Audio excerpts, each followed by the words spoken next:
प्रातः काल हुई, महाराज दशरथ लेट जागे। मंत्री सुमंत्र को चिंता हुई, इतनी देर तक आज महाराज क्यों सो रहे हैं। पहले के जमाने में कोई देर तक सोता था तो लोगों को चिंता होती थी, इतनी देर तक क्यों सो रहे हैं, बीमार है क्या, पेट ठीक है कि नहीं। और आज के जमाने में कोई जल्दी जग जाए सो लोग देखते हैं, कोई सुबह जग जाए, क्या बात, पेट तो ठीक है, जा तो नहीं रहते, इतनी जल्दी। देर तक महाराज दशरथ जी जागे। सुमंत्र जी आए, पूरी खबर मिली, राम को बुलाओ। राम जी आते हैं, माता कैकेयी पूरी चर्चा बताती है। राम जी कहते हैं, माँ अगर माता पिता की आज्ञा है तो राम तुरंत ही बन जाने को तैयार है। यह देखो पुत्र का कर्तव्य कितना अद्भुत है। यहाँ पर आज के बेटा होते, आज के जमाने के बेटा, हम नहीं जाएंगे, हम क्यों जाए, हमने क्या बिगाड़ा, वाह वो प्यारा हो गया, हम दुश्मन हो गए।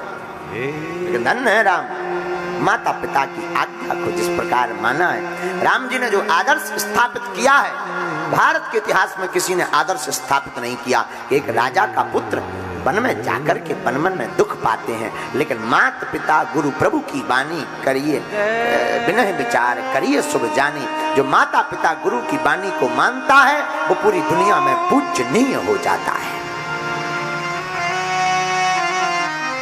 माता पिता और गुरु की वाणी पर कोई विचार नहीं करना चाहिए, ना कर देना चाहिए। राम जी कहते हैं अगर पिताजी की आज्ञा है तो हम बन जाएंगे। मां कौशल्या के पास विदा मांगने को रघुनाथ जी आते।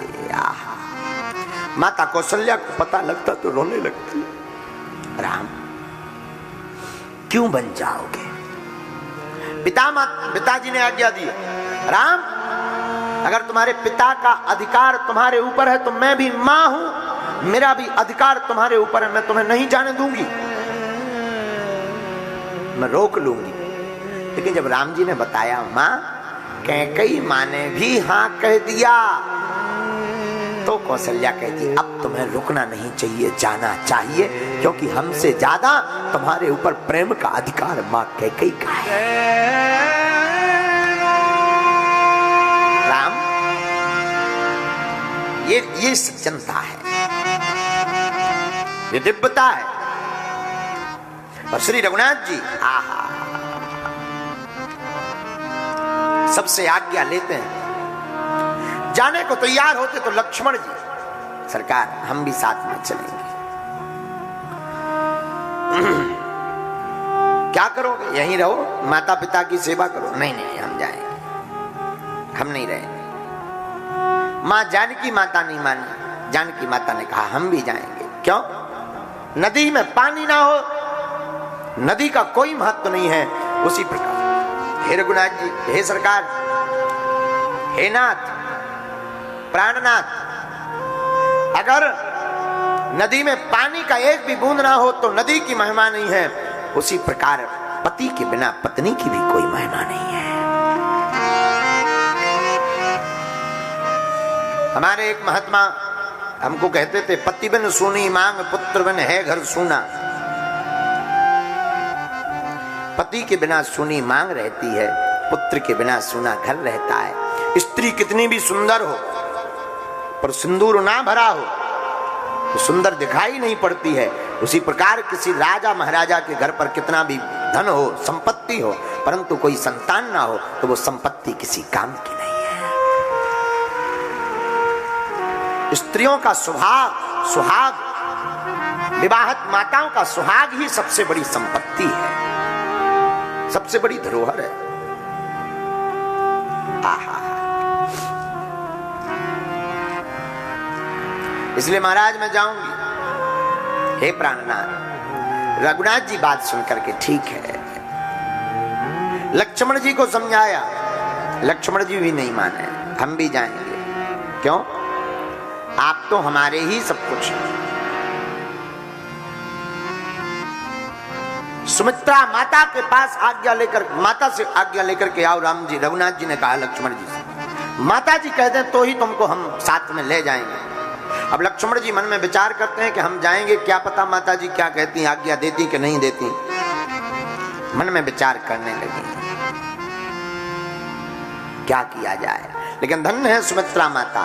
सुमित्रा माता कहती हैं लक्ष्मण तुम बिल्कुल भी चिंता मत करो, तुमको जाना चाहिए, जाना चाहिए, क्योंकि राम तुम्हारे कोई और नहीं, माता पिता तुम्हारे राम है।